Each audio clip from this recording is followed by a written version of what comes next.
सागर, महासागर, समुद्र, जलधर, ओशियन, ये इस ब्रह्मांड का सबसे कीमती नाम है, सबसे ज्यादा आवश्यक नाम है, सबसे गहरा है, कभी शांत तो कभी सुनामी सा है, यातायात का साधन भी है और पृथ्वी पर जल का स्रोत भी। समुद्र जहां है वहां जीवन है। इसी धारणा को ध्यान में रखकर नासा, इसरो जैसी संस्थाएं इस अनंत ब्रह्मांड में महासागर की खोज कर रहे हैं, क्योंकि महासागर का होना ही जीवन की उम्मीद भी है और सबूत भी। क्या आपने कभी सोचा है कि अंतरिक्ष से हमारी पृथ्वी कैसी दिखाई देती है? पृथ्वी को अंतरिक्ष यदि देखा जाए तो ये सुंदर नीले रंग की गेंद जैसी दिखाई देती है, जो अपने अक्ष के चारों ओर घूमती नजर आती है, क्योंकि यहां मौजूद महासागर पृथ्वी की सतह का 70% हिस्सा कवर करते हैं और इसी वजह से ये नीले रंग की दिखाई देती है। और तो और दोस्तों, पृथ्वी पर जीवन भी इन्हीं की देन है। आपको ये जानकर हैरानी होगी कि हमारे सौरमंडल में केवल पृथ्वी एकमात्र ऐसा ग्रह है जो लिक्विड वाटर के लिए जाना जाता है। यह लिक्विड पानी का 97% भाग इन्हीं महासागरों में मौजूद है। ये विशाल महासागर कहां तक फैले हैं, इसका अंतिम छोर अभी तक हमें पता नहीं है। ये कितने गहरे हैं और इनकी गहराई में क्या रहस्य छिपे हैं, ये भी हमें जानने की आवश्यकता है। उससे भी हैरान करने वाली बात तो ये कि हम केवल इन महासागरों का अभी तक 5% ही जान पाए हैं। केवल इतना हिस्सा एक्सप्लोर कर पाए हैं और उसमें हमारे पास लिमिटेड जानकारी है। अब सोचिए इन महासागरों में और कितने रहस्य छिपे हैं। तो आज हम महासागरों की वो सब बातें जानेंगे जो आपके लिए जानना बेहद जरूरी है। जैसे महासागर यानी कि समुद्र का निर्माण कैसे हुआ, या आखिर पृथ्वी पर क्यों है, यह हमारे लिए कितने महत्वपूर्ण है, संसार में कितने महासागर हैं और उनकी क्या खास बात है। इन सभी सवालों का जवाब जानने के लिए हम चलते हैं एक अनंत सफर पर, जो समुद्र की गहराई में जाता है और समुद्र की सतह पर भी रेंगता है। बहुत पुराने समय की बात है जब महासागर बनने शुरू हुए थे। उस समय पृथ्वी का पानी गैस की फॉर्म में मौजूद था। जब तक हमारी पृथ्वी की तापमान 212 डिग्री फ़ारेनहाइट से नीचे नहीं आ गया, तब तक पानी गैस ही बना रहा। लगभग 3.8 बिलियन साल पहले जब पृथ्वी ठंडी हुई तो वहां गैसीय पानी अब लिक्विड फॉर्म में बदलने लगा। इस पानी ने बारिश का रूप लिया और उस बारिश ने पृथ्वी की सतह को भर दिया। यह बारिश कोई 1 या 2 दिन की बारिश नहीं थी, ये लाखों साल तक लगातार बरसती रही और यही बेसिन आज के महासागरों का रूप ले चुके हैं। फिर कई सदियों तक लगातार बारिश होती रही और पानी पृथ्वी पर मौजूद बड़े बड़े गड्ढों में जमा होने लगा, जिससे सागर बनने लगे। ग्रेविटी फोर्स ने पानी को पृथ्वी से बाहर जाने से रोक लिया और इसी तरह हम आज महासागरों को देख सकते हैं। ये महासागर इतने विशाल है कि इनका पानी दूर तक फैला हुआ दिखाई देता है। जहां तक नजर जाए केवल पानी ही पानी। अब कुछ लोगों के मन में यह सवाल आ सकता है कि हमें पानी की कमी कहां है, जबकि हमारे पास इतना सारा पानी है। पृथ्वी पर 70% यदि पानी है तो फिर पानी की कमी कैसे हो सकती है? असल में पृथ्वी पर उपलब्ध अधिकांश पानी महासागरों में है, जो खारा होता है और पीने के लिए उपयुक्त नहीं होता। ताजे पानी के स्रोत बहुत सीमित हैं और ज्यादातर ताजे पानी ग्लेशियर, आर्कटिक बर्फ और भूजल के रूप में होता है। इसी कारण हमें पानी की कमी का सामना करना पड़ता है। महासागरों और समुद्रों के पानी को पीने के लिए उपयुक्त नहीं माना जा सकता। इसकी खास वजह है इसका खारापन। महासागरों में पानी का खारापन मुख्यतः उन चट्टानों की वजह से होता है जिनसे टकराकर बारिश का पानी महासागरों में समाता है। हालांकि बारिश का पानी थोड़ा एसिडिक होता है, लेकिन महासागरों के खारेपन का बड़ा कारण ये चट्टानें हैं और उसमें मरने वाले वो जीव जंतु हैं जो लगातार जीवन जीते हैं और इसी में मर जाते हैं। हालांकि महासागरों से हमें पीने का पानी नहीं मिल सकता, लेकिन एक महत्वपूर्ण चीज है जो हमें इनसे प्राप्त होती है और वह है ऑक्सीजन। आपको जानकर हैरानी होगी कि हमारे लिए आवश्यक ऑक्सीजन का लगभग 70% महासागरों में मौजूद समुद्री पौधे, विशेषकर समुद्री शैवाल उत्पन्न करते हैं। इसीलिए महासागर हमारे जीवन के लिए महत्वपूर्ण ऑक्सीजन का सबसे बड़ा स्रोत है। यानी ये सिर्फ पानी ही नहीं, सांस लेने के लिए हवा भी देते हैं। साथ ही ये समुद्र की ओशियन पृथ्वी को गर्म बनाने में सहायता करते हैं। यदि पृथ्वी पर आज महासागर नहीं होते तब तक कि पृथ्वी एक बर्फ की चट्टान की तरह हमें दिखाई देती है। क्योंकि सागर और महासागर ऐसी वाटर बॉडीज होती हैं जिन्हें अक्सर एक ही समझा जाता है, जबकि असल में सागर तो महासागर का एक छोटा सा हिस्सा है। और सारे सागर वहां पाए जाते हैं जहां महासागर और पृथ्वी मिलती है। इस तरह सागर महासागर के किनारे पर पाए जाते हैं और कुछ हद तक जमीन से घिरे होते हैं। 7 सीज की जिस प्रेस का इस्तेमाल एशियंट टाइम में महासागरों के लिए किया जाता था, उसके अनुसार पृथ्वी पर मौजूद 7 महासागर, आर्कटिक, उत्तरी अटलांटिक, दक्षिण अटलांटिक, उत्तरी प्रशांत महासागर, दक्षिण प्रशांत महासागर, हिंद महासागर और अटलांटिक महासागर रहे हैं। लेकिन हमारे इन महासागरों को ज्योग्राफिकली केवल 5 माना गया है और वर्तमान समय में पृथ्वी पर मौजूद महासागरों की संख्या 5 ही कही जाती है। ये 5 हैं: पैसिफिक यानी प्रशांत महासागर, अटलांटिक यानी अंध महासागर, इंडियन यानी हिंद महासागर, सदर्न यानी अटलांटिक महासागर और आर्कटिक यानी उत्तरी ध्रुवीय महासागर। ये सभी महासागर एक दूसरे से कनेक्ट करते हैं और इन सभी ओशियन को मिलाकर एक ग्लोबल ओशियन यानी कि वैश्विक महासागर कहा जाता है। कहने का अर्थ ये है कि पृथ्वी पर एक वैश्विक महासागर है जिसके 5 हिस्से ये महासागर हैं, जिनमें सबसे बड़ा प्रशांत महासागर, फिर दूसरे नंबर पर आता है अटलांटिक महासागर, फिर हिंद महासागर, अंटार्कटिक महासागर और आखिर में आता है आर्कटिक महासागर, जो कि सभी समुद्रों और ओशियन में सबसे छोटा कहा जाता है। आइए अब एक एक करके इनके बारे में थोड़ा जान लेते हैं। तो पहले बात करेंगे प्रशांत महासागर की। संसार का सबसे बड़ा और सबसे गहरा महासागर प्रशांत महासागर। इसके पूर्व में उत्तरी अमेरिका और दक्षिण अमेरिका तथा पश्चिम में एशिया और ऑस्ट्रेलिया महाद्वीप स्थित हैं। उत्तर से दक्षिण की ओर ये महासागर आर्कटिक महासागर से अटलांटिक महासागर तक फैला हुआ है। भूमध्य रेखा इस महासागर को उत्तरी और दक्षिणी प्रशांत महासागर में विभाजित करती है। यह महासागर पृथ्वी की सतह का 1/3 से भी अधिक क्षेत्र यानी 30% से ज्यादा एरिया घेरता है। इसकी कुल क्षेत्रफल 165.2 मिलियन वर्ग किलोमीटर है। प्रशांत महासागर का नाम लगभग 750 साल पहले अस्तित्व में आया। यह बाहर से दिखने पर एक शांत महासागर प्रतीत होता है। इसकी औसत गहराई 3800 मीटर यानी 12,467 फीट है। इस महासागर में इतनी अनगिनत चीजें छिपी हुई हैं कि जानकर आश्चर्य हो सकता है। जितनी चीजें तो समुद्र मंथन के समय भी नहीं निकली होंगी। इसके किनारे पर भूकंप और ज्वालामुखी का क्षेत्र मौजूद है। साथ ही यहाँ 25,000 द्वीप भी स्थित हैं। इसलिए इसे सबसे अधिक द्वीप वाला महासागर भी कहा जाता है। इस महासागर में कई द्वीप समूह हैं, जिनमें फिजी द्वीप समूह और हवाई द्वीप समूह शामिल हैं। दुनिया की सबसे बड़ी कोरल रीफ ऑस्ट्रेलिया में है, जो प्रशांत महासागर में स्थित है और यह 2000 किलोमीटर से भी अधिक लंबी है। कोरल रीफ कई समुद्री जीवों का घर है और यह केवल उष्णकटिबंधीय पानी में ही विकसित होती है। लेकिन जलवायु परिवर्तन के कारण पिछले 30 सालों में दुनिया की 50% कोरल रीफ लिप्त हो चुकी है। इससे समुद्री जीवन पर खतरा मंडराने लगा है। इस महासागर का पानी भूमध्य रेखा के पास गर्म रहता है, जबकि ध्रुवों के नजदीक जाते जाते यह पानी जमने के बिंदु तक पहुंच जाता है और यहाँ पर बहुत ठंडा पानी है। गर्म पानी में भरपूर समुद्री जीवन मौजूद है। इस ओशियन में न जाने कितने समुद्री जीव रहते हैं जो जीरो लाइट, क्रशिंग प्रेशर और ऐसी कठिन परिस्थितियों में रहते हैं, जो समुद्र की गहराई में जहां प्रकाश की बूंद तक नहीं पहुंचती वहां अपना जीवन जीते हैं, जिसमें इंसान तो सरवाइव करने की सोच भी नहीं सकता। इंसान तो क्या, बड़ी से बड़ी पनडुब्बी भी यहाँ पर सरवाइव नहीं कर सकते।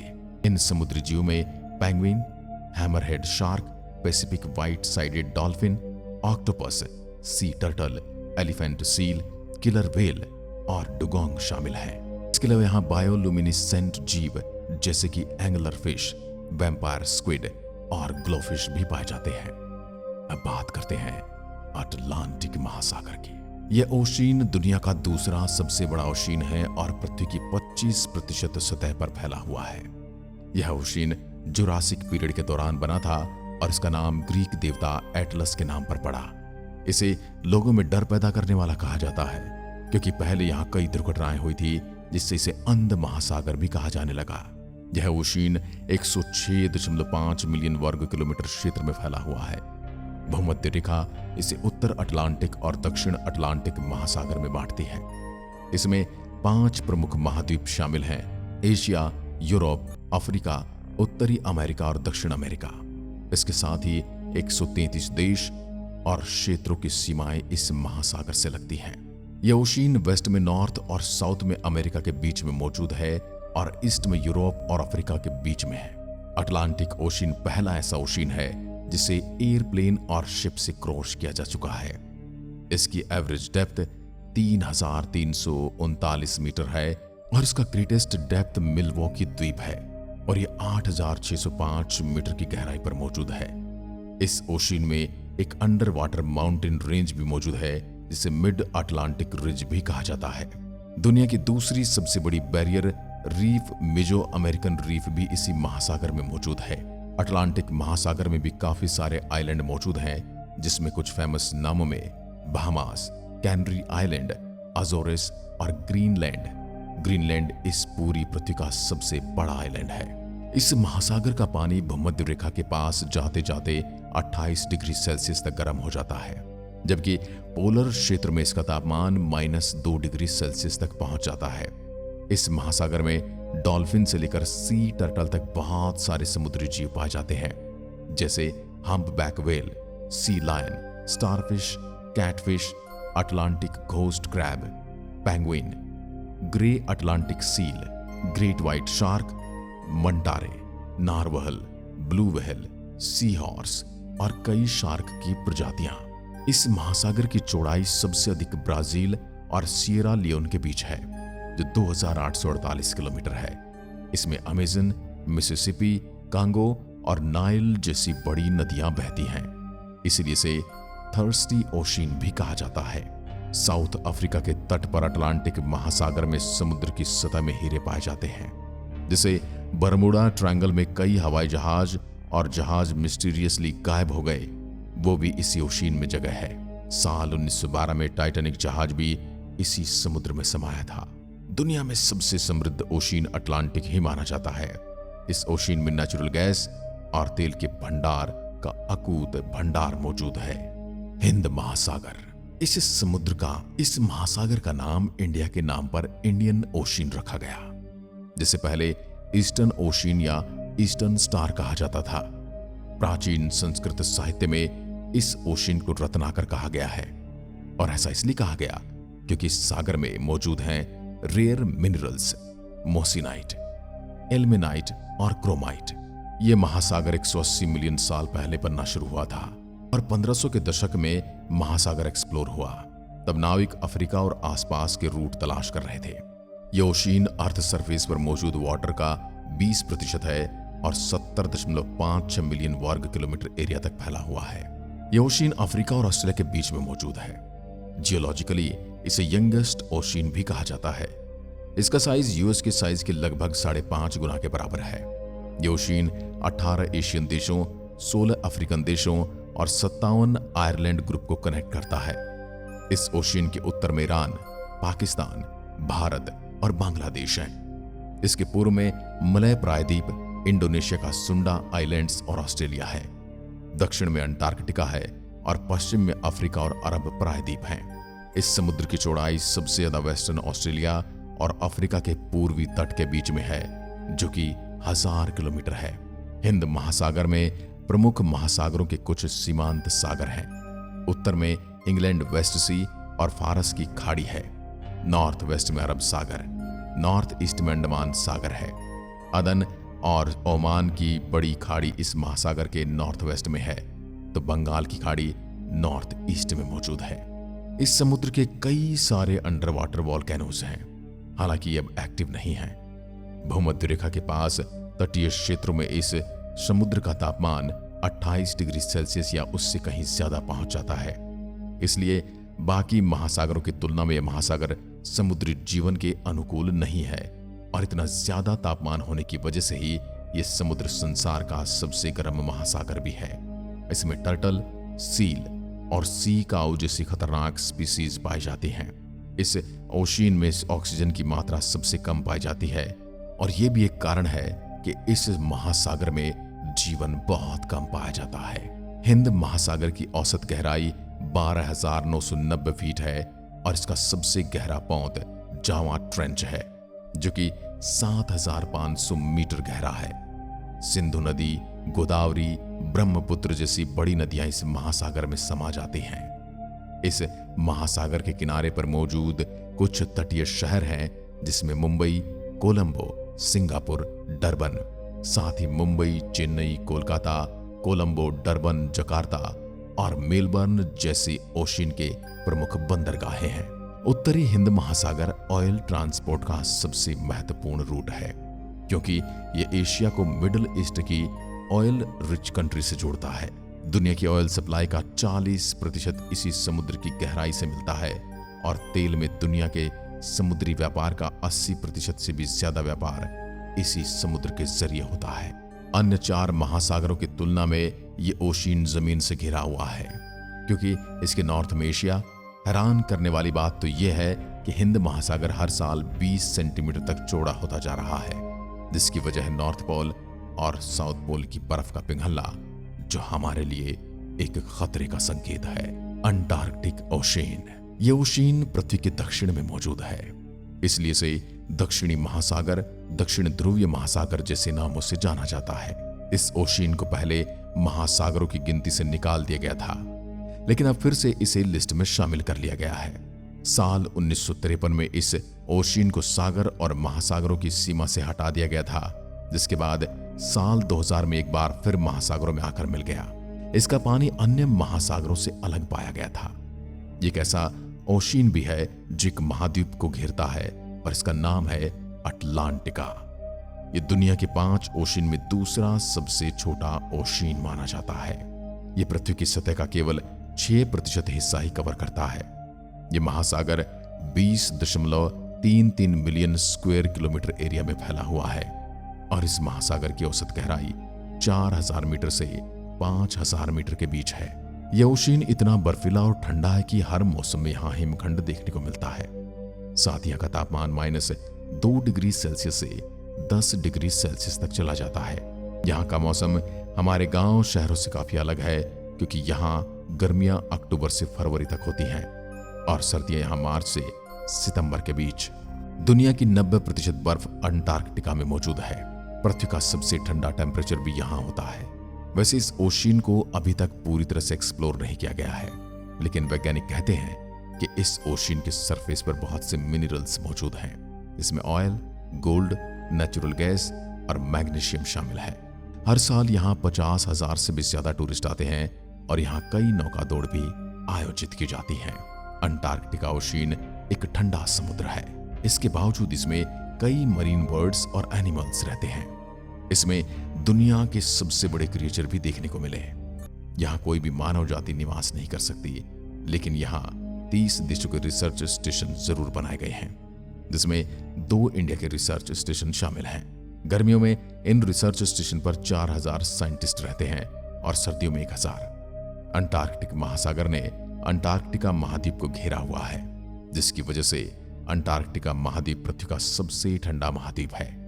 जहां सबसे कम तापमान मेजर किया गया है वो है -98.6 डिग्री सेल्सियस।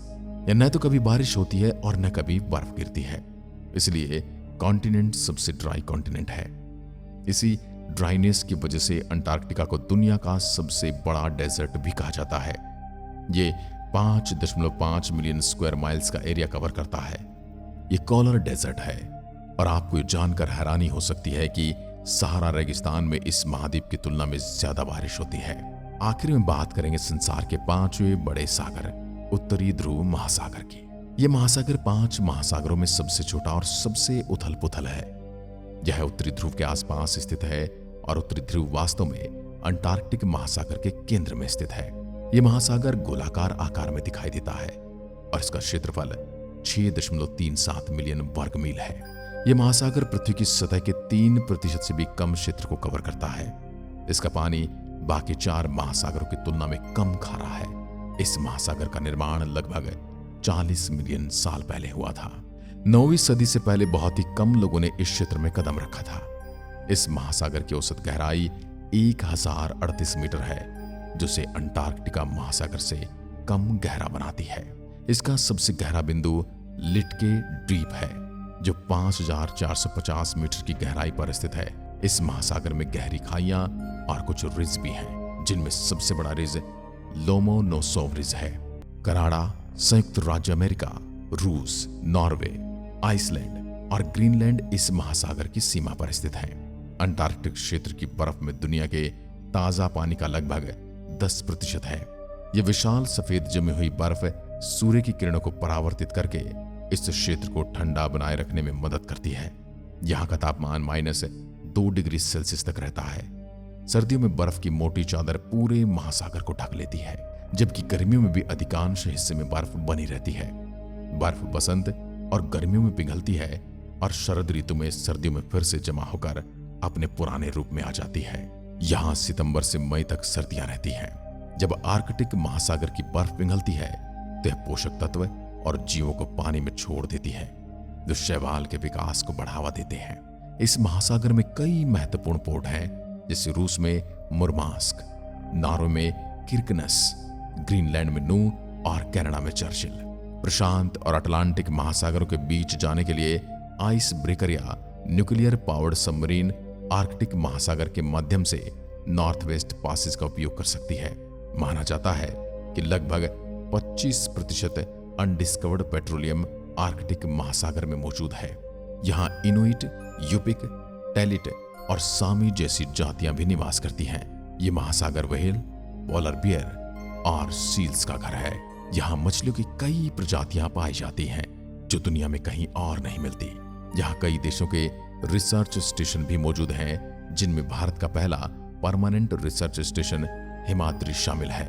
आर्कटिक महासागर को तेल और गैस के विकास, मछली पालन, खनन और शिपिंग ट्रैफिक की वजह से खतरे का सामना करना पड़ रहा है।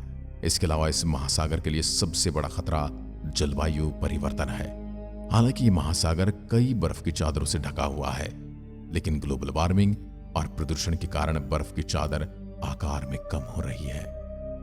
अगर यह प्रक्रिया इसी प्रकार जारी रही तो साल 2040 तक आर्कटिक महासागर में बहुत ही कम बर्फ रह जाएगी। बर्फ के बिना आर्कटिक में बर्फ पर निर्भर रहने वाले और शिकार करने वाले ध्रुवीय भालू जैसे जीवों के लिए खतरा पैदा हो सकता है, और साथ ही खतरा पैदा होगा समुद्र के किनारे रहने वाले शहरों और बसने वाली जातियों के लिए। आज की वीडियो में बस इतना ही। जय हिंद, जय भारत।